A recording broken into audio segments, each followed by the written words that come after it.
আসসালামু আলাইকুম প্রিয় দর্শক, অন্য মঞ্চের আলাপচারিতায় আপনাদের সকলকে আমন্ত্রণ জানাচ্ছি। বিদায় বেলায় ও নানা বিতর্কে ইউনুস। আমরা ছোটবেলায় ছোট গল্পের সংজ্ঞা পড়েছি, রবীন্দ্রনাথের লেখা যে শেষ হয়ে হইল না শেষ। আজকে ইউনুসের ক্ষেত্রেও তেমনটাই প্রযোজ্য যে বিদায় বেলা আমরা বলছি যে ইউনুসকে আসলে বিদায় নিচ্ছেন কিনা সেটি খুব মোটা দাগে প্রশ্ন। নির্বাচনের আর মাত্র 11 দিন বাকি আছে, সেই বিচারে ইউনুস আর 15 দিনও কিন্তু নেই। কিন্তু সত্যিকার অর্থে নেই আমরা বলছি, কিন্তু নেই হয়েও কি ইউনুস থাকছে? আপনি কি থেকে যাচ্ছেন স্যার? প্রশ্নটা আসছে। ইতিমধ্যে আপনারা জানেন যে জুলাই সনদের নামে, সংবিধান সংশোধন রঙ্গের নামে একটা হা না ভোট করা হচ্ছে এবং সেই ভোটে রাষ্ট্রপতি প্রধানমন্ত্রীর ক্ষমতার ভারসাম্য করা হচ্ছে। আমরা ক্ষমতার ভারসাম্য চাই, কিন্তু ইউনুসের অবৈধ পন্থায় নয়। তো সেই জায়গা থেকে হচ্ছে অনেক কিছু হচ্ছে। এই জন্য আমরা বলছি শেষ হয়েও হইল না শেষ। হইল শেষ কিনা এটা 12 ফেব্রুয়ারি পরবর্তী সময়ে ইউনুসের কর্মকাণ্ডেই বোঝা যাবে, কিন্তু শেষ হওয়ার কিন্তু আমরা কোনো লক্ষণও দেখছি না। এই যে ধরুন মাত্র 11-12 দিন বা ম্যাক্সিমাম 15 দিন ইউনুস ক্ষমতায় আছে, কিন্তু এখনো পর্যন্ত যে ধরনের কর্মকাণ্ড ইউনুসের পক্ষ থেকে চালানো হচ্ছে তাতে বাংলাদেশের ইতিহাসে কোনো তত্ত্বাবধায়ক সরকার, কোনো অন্তর্বর্তীকালীন সরকার কিংবা 1-11 সরকার ছিল 2007-8 সালে, দীর্ঘ সময়ের প্রায় 2 বছরের, সেই সরকারও বিদায় হবার বা বিদায় বেলার 15 দিন আগে এত বিতর্কিত কর্মকাণ্ড করে যেতে পারে বা করে গেছে এমন নজির নেই। ইউনুসের কর্মকাণ্ড দেখে মনে হচ্ছে যেন ইউনুস বাকি কর্মগুলো করবে। অন্তর্বর্তী সরকার শেষ সময়ে তড়িঘড়ি করে নানা বিতর্কিত প্রকল্প ও সিদ্ধান্ত নিয়েছে। এসব সিদ্ধান্তের সঙ্গে বর্তমান সরকারের কোনো ধরনের সংশ্লিষ্টতা না থাকলেও গোজামিল দিয়ে পরবর্তী সরকারের ওপর চাপ তৈরি করতে প্রকল্পগুলো নেওয়া হচ্ছে। সরকারের গৃহীত এসব সিদ্ধান্ত পরবর্তী সরকার বাস্তবায়ন করতে গেলে বড় ধরনের চাপে পড়বে। কয়েকটি সিদ্ধান্ত নিয়ে ইতিমধ্যে বিভিন্ন মহলে তীব্র সমালোচনা হয়েছে। জুলাই আন্দোলনে অংশীজনদের দায়মুক্তি অধ্যাদেশ ক্ষমতার শেষে এসে তড়িঘড়ি করে জারি করা হয়েছে। সরকারি চাকরিজীবীদের নবম পে কমিশন, মন্ত্রী ও আমলাদের বিলাসবহুল ফ্ল্যাট নির্মাণ, চট্টগ্রাম বন্দর নিয়ে চুক্তি, মিরেশ্বরায় অর্থনৈতিক অঞ্চলে সমরাস্ত্র জোন তৈরির ঘোষণা, র্যাবের জন্য 163টি গাড়ি কেনার সিদ্ধান্ত থেকে শুরু করে রকেট গতিতে প্রাথমিক শিক্ষক নিয়োগের প্রক্রিয়া, গণমাধ্যম আইন নিয়ে নানা মহলে প্রশ্ন উঠেছে। এসব উদ্যোগ জনস্বার্থের চেয়ে দেশি বিদেশি গোষ্ঠীর স্বার্থে বেশি কাজ করছে কিনা সেই প্রশ্ন সামনে তুলছেন সংশ্লিষ্টরা। গৃহীত কিছু সিদ্ধান্তের সঙ্গে দীর্ঘমেয়াদী অর্থনৈতিক ঝুঁকি ও জাতীয় নিরাপত্তার মতো সংবেদনশীল প্রশ্ন জড়িত রয়েছে। পরবর্তী নির্বাচিত সরকার ও জনগণকে দীর্ঘমেয়াদে তার বোঝা ও দায় বহন করতে হবে। এসব প্রকল্প নেওয়া হচ্ছে যখন সরকারের হাতে আর কার্যকর সময় নেই বললেই চলে। সংশ্লিষ্টরা বলছেন এসব সিদ্ধান্ত বাস্তবায়নের দায় বর্তমান সরকার নিজেরা নিচ্ছে না, ভবিষ্যতের নির্বাচিত সরকারের কাঁধে চাপিয়ে দিয়ে এক ধরনের শেষ মুহূর্তের গোজামেল সৃষ্টি করা হচ্ছে। তড়িঘড়ি করে সরকার বড় যে প্রকল্পটির কথা ঘোষণা করেছে সেটি হচ্ছে সরকারি চাকরিজীবীদের জন্য নতুন পে স্কেল। 20তম গ্রেডে সবচেয়ে বেশি 144% বেতন বাড়ানোর সুপারিশ সহ প্রজাতন্ত্রের কর্মীদের মধ্যে বেশি মূল বেতন বর্তমান সচিবদের 78,000 টাকা, যা 105% বাড়িয়ে প্রস্তাব করা হয়েছে 1,60,000 টাকা। এর সঙ্গে অন্যান্য ভাতা ও আনুষঙ্গিক মিলিয়ে একজনের মোট বেতন ছাড়াতে পারে 3 লাখ টাকা। চলতি অর্থ বছরের বাজেটে সরকারি কর্মচারীদের বেতন ভাতা বাবদ বরাদ্দ প্রায় 85,000 কোটি টাকা।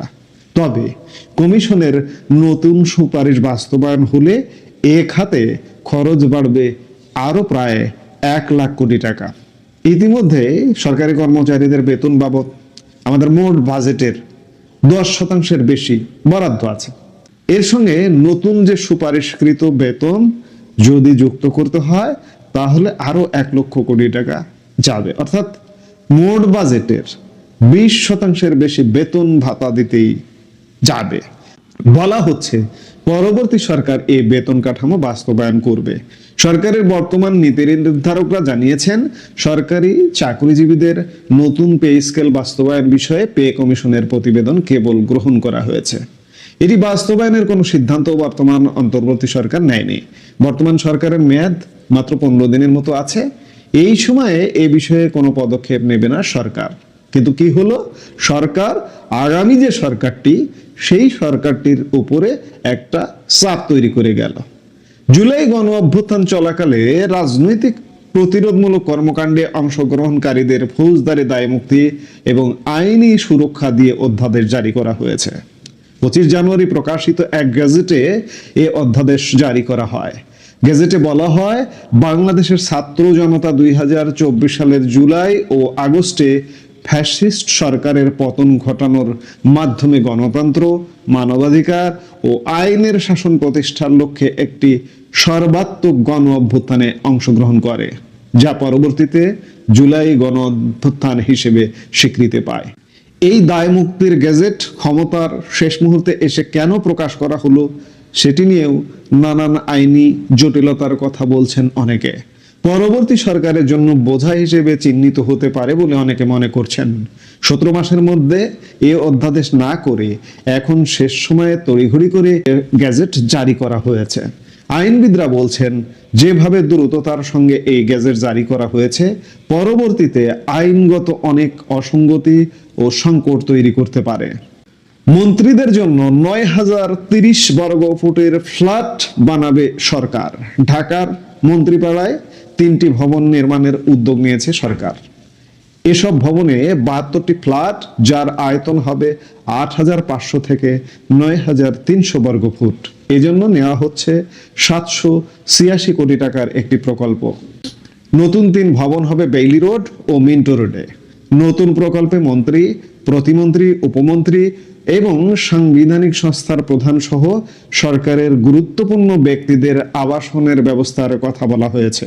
বিলাসবহুল এই প্রকল্প বর্তমান সরকার কেন নিয়েছে, এর কোনো সদুত্তর নেই। এই প্রকল্প পরবর্তী সরকারকে চাপে ফেলতে পারে বলে সংশ্লিষ্টরা মনে করছেন। মন্ত্রীদের জন্য এত বড় আয়তনের ফ্ল্যাট নির্মাণের উদ্দেশ্য কি, কেউ বলতে পারে না। গণমাধ্যম সংস্কার কমিশনের সুপারিশ উপেক্ষা করে গণমাধ্যম কমিশন ও সম্প্রচার কমিশন নামে 2টি প্রতিষ্ঠান গঠনের উদ্যোগ নেওয়া হয়েছে। গণমাধ্যম সংস্কার কমিশনের প্রতিবেদন জমা দেওয়ার 10 মাসেও কোনো সুপারিশ বাস্তবায়ন করা হয়নি, অথচ সরকারের মেয়াদের একেবারে শেষ প্রান্তে এসে এখন জাতীয় গণমাধ্যম কমিশন গঠনের উদ্যোগ নেওয়া হয়েছে।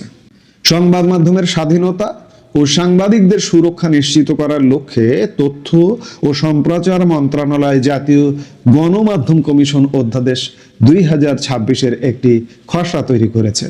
এমনকি এই কমিশন গঠনে মতামত দেওয়ার জন্য মাত্র 3 দিন সময় দিয়েছে। সংস্কার কমিশনের সুপারিশ উপেক্ষা করে অনেকটা জোড়াতালি দিয়ে জাতীয় গণমাধ্যম অধ্যাদেশটি করতে যাচ্ছে। অন্তর্বর্তী সরকারের কাছে গণমাধ্যম সংস্কার কমিশন গত বছরের মার্চে প্রতিবেদন জমা দিয়েছিল। সংস্কার কমিশনের প্রধান ছিলেন জ্যেষ্ঠ সাংবাদিক কামাল আহমেদ। তাড়াহুড়া করে সরকারের নেওয়া এই পদক্ষেপের বিরোধিতা করেছেন তিনি। কঠোর বিধান রেখে সম্প্রচার নীতিমালা জারি করার তোড়জোড় শুরু করেছে সরকার। খসড়া জাতীয় গণমাধ্যম কমিশন ও সম্প্রচার কমিশন অধ্যাদেশ সম্পর্কে টিআইবির নির্বাহী পরিচালক ডক্টর ইফতেখারুজ্জামান বলেন, এই 2 সংস্থা তৈরির পর মাত্র 3 দিন সময় দিয়ে মতামত চাওয়া সরকারের বিদায়ী পরিহাস।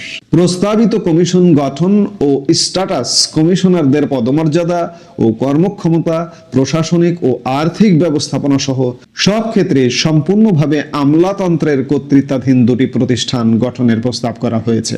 খসড়া 2টিকে তড়িঘড়ি করে অধ্যাদেশে পরিণত না করার জন্য আহ্বান জানিয়েছে টিআইবি। দেশে আনম্যান্ড এরিয়াল ভেহিকেল ইউএভি বা ড্রোন উৎপাদন, সংযোজন, কারখানা স্থাপন ও প্রযুক্তি স্থানান্তরের লক্ষ্যে G2G সরকারি পর্যায়ে কাঠামোর আওতায় চীনের রাষ্ট্র মালিকানাধীন প্রতিষ্ঠান China electronics technology group corporation CETC ইন্টারন্যাশনালের সঙ্গে চুক্তি সই করেছে সরকার। এই চুক্তির আওতায় বাংলাদেশ বিমান বাহিনী ও সিইটিসি ইন্টারন্যাশনাল যৌথভাবে বাংলাদেশে একটি অত্যাধুনিক ইউএভি বা ড্রোন উৎপাদন ও সংযোজক কারখানা স্থাপন করবে। বর্তমান সরকার ক্ষমতা গ্রহণের কয়েক মাসের মধ্যেই চট্টগ্রাম নিউমোরিং ইজারা দেওয়ার জন্য তোড়জোড় শুরু করে।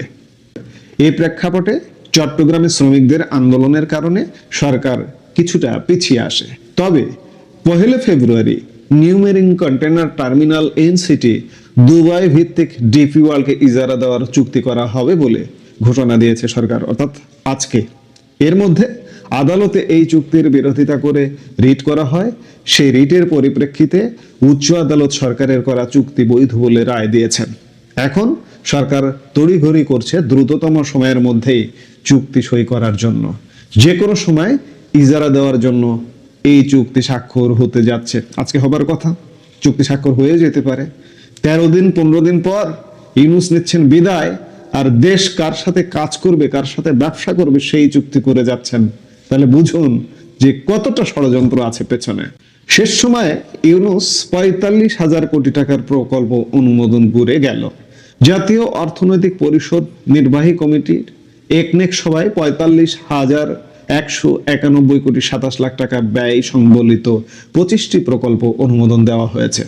এর মধ্যে সরকারি অর্থায়ন 10,881 কোটি 40 লাখ টাকা, প্রকল্প ঋণ 32,018 কোটি টাকা এবং সংস্থার নিজস্ব অর্থায়ন 2,291 কোটি 78 লাখ টাকা পাওয়া যাবে। গত 25শে জানুয়ারি, এই কয়েকদিন আগে অনুষ্ঠেয় সভায় এই অনুমোদন দেওয়া হয়। এই প্রকল্পে সরকারের পছন্দের ব্যক্তিকে খুশি করতেই বেশিরভাগ গ্রহণ করা হয়েছে বলে অভিযোগ উঠেছে। এমনকি একটি বিশেষ এলাকার প্রতি গুরুত্ব দিয়ে প্রকল্প গ্রহণ করা হয়েছে বলে অভিযোগ উঠেছে। সরকারের একদম শেষ সময়ে এসে এসব প্রকল্প লুটপাটের ক্ষেত্র হয়ে উঠছে। ওই দিনের সভায় একনেকের অনুমোদন ছাড়াই 50 কোটি টাকার ক্ষুদ্র কয়েক প্রকল্প বাস্তবায়ন শুরু করেছে, যা শুধু সভায় অবহিত করা হয়। সরকারি প্রাথমিক বিদ্যালয়ে সহকারী শিক্ষক পদে তড়িঘড়ি করে সরকার নিয়োগ দিয়ে যাচ্ছে। র্যাবের জন্য আসন্ন নির্বাচনে আইন শৃঙ্খলা পরিস্থিতি নিয়ন্ত্রণে রাখা এবং র্যাবের আভিযানিক কার্যক্রম আরো গতিশীল করতে 163টি গাড়ি কেনার সিদ্ধান্ত নিয়েছে সরকার। উন্মুক্ত দরপত্রের পরিবর্তে সরাসরি ক্রয় পদ্ধতিতে এসব গাড়ি কেনার নীতিগত অনুমোদন দেওয়া হয়েছে। সরাসরি ক্রয় পদ্ধতিতে 163টি গাড়ি কেনার চূড়ান্ত অনুমোদন দেওয়া হলেও এ খাতে কত টাকা ব্যয় করা হবে সেটা সরকার প্রকাশ করেনি।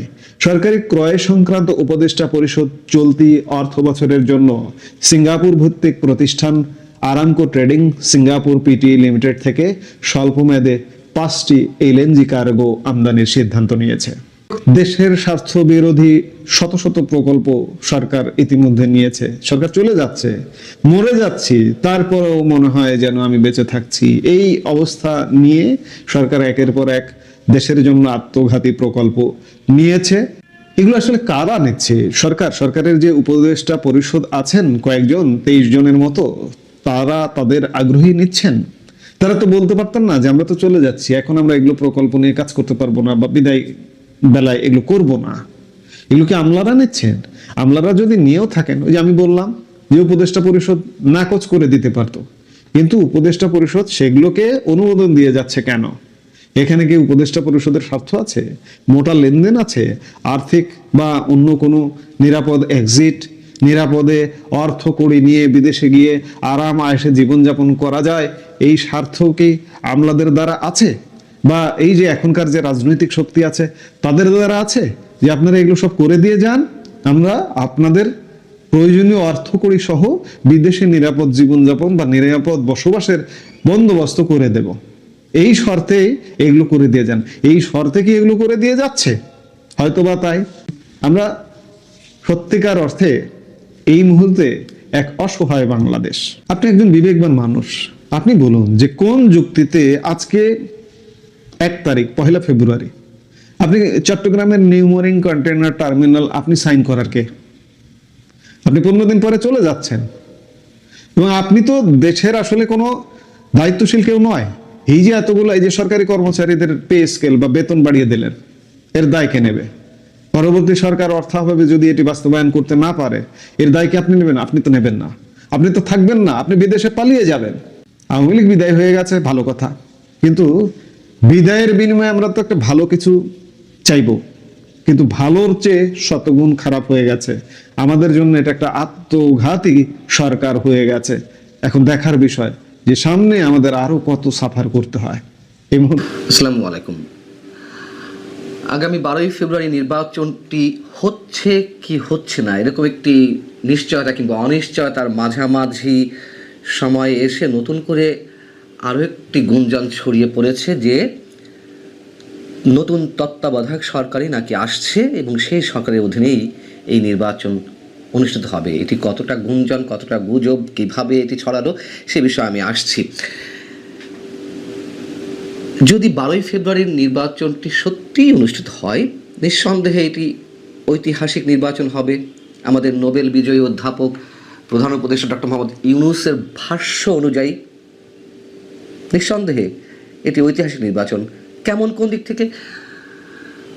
অন্যান্য বিভিন্ন অভিযোগের পরিপ্রেক্ষিতে আওয়ামী লীগের মতন একটি দলের রাজনৈতিক কার্যক্রম নিষিদ্ধ করার মাধ্যমে নির্বাচনী প্রক্রিয়া থেকে পুরো দলকে বাদ রেখে দেশের কোটি কোটি মানুষকে ভোটাধিকার থেকে বঞ্চিত করার মাধ্যমে এটি ঐতিহাসিক নির্বাচন।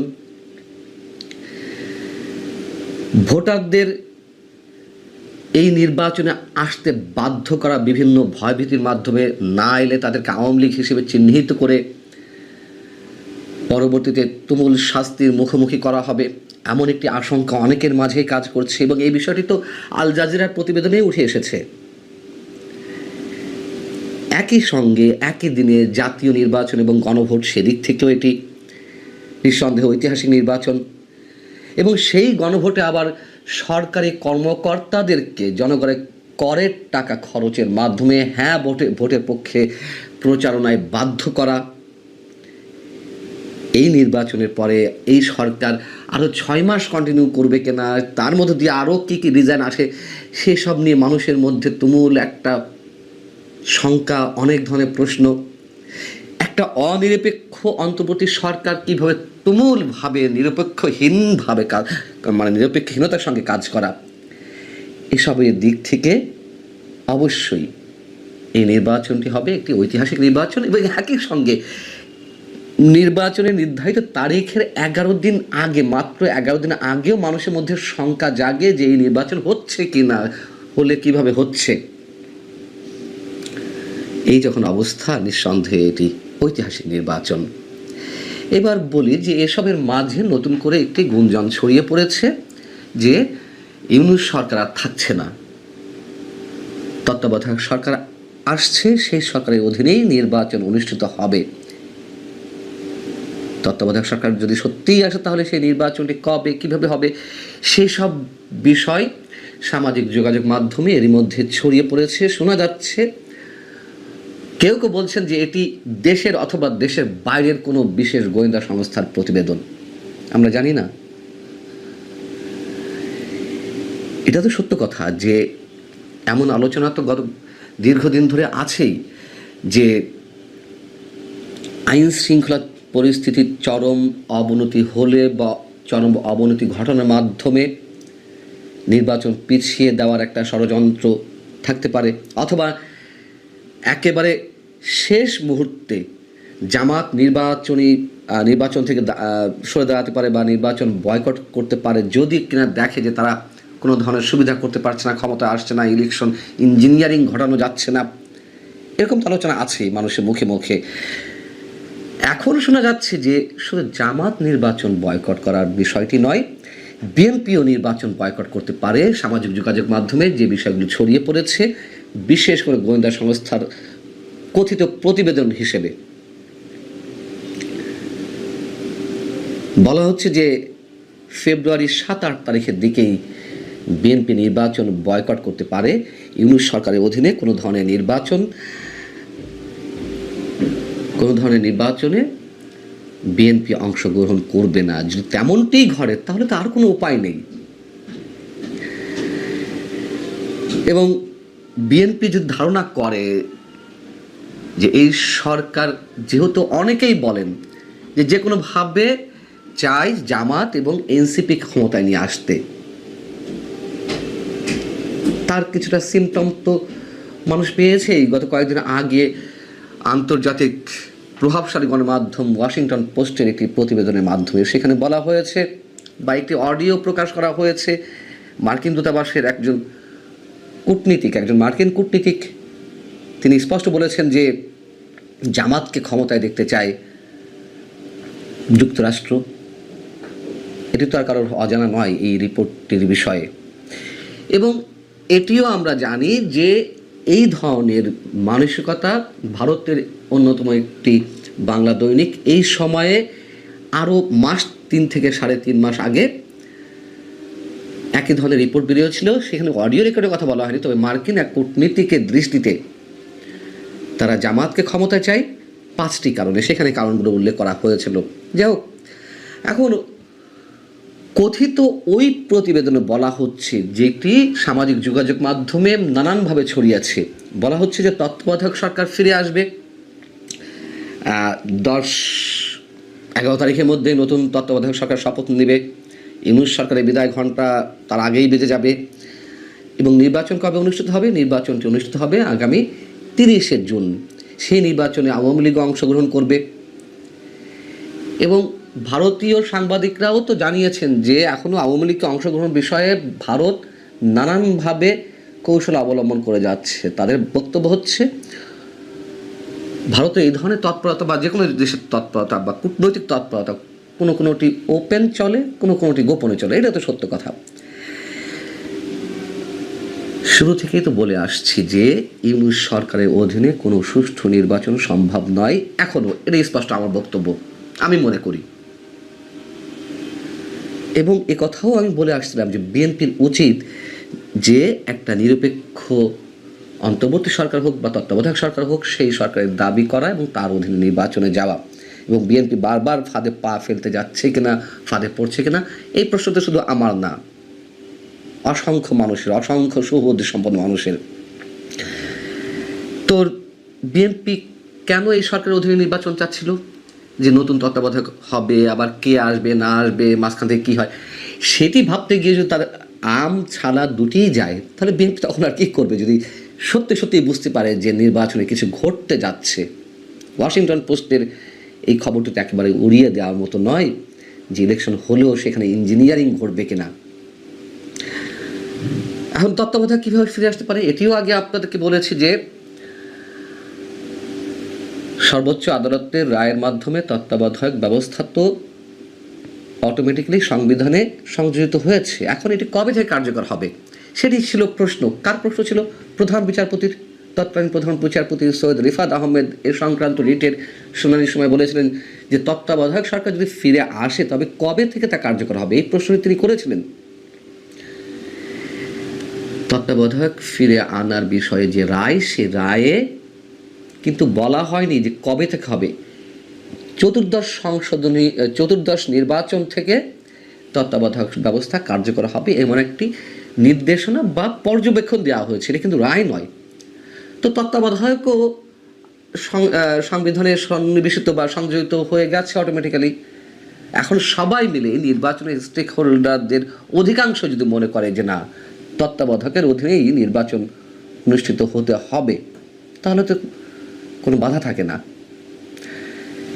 এবং ওই যে বলছিলাম যে শেষ মুহূর্তে আইন শৃঙ্খলা পরিস্থিতির চরম অবনতি ঘটানোর মাধ্যমে অথবা শেষ পর্যায়ে গিয়ে জামাত নির্বাচন বয়কট করতে পারে, এমন একটি পরিস্থিতিতে 12 ফেব্রুয়ারি নির্বাচন হবে না, সেটি দিল্লির সাউথ ব্লকও মনে করে। এমন একটি বিষয় ভারতের কোনো গণমাধ্যমে কিন্তু এসেছিল, ভারতের পররাষ্ট্র মন্ত্রণালয়ের বরাত দিয়ে।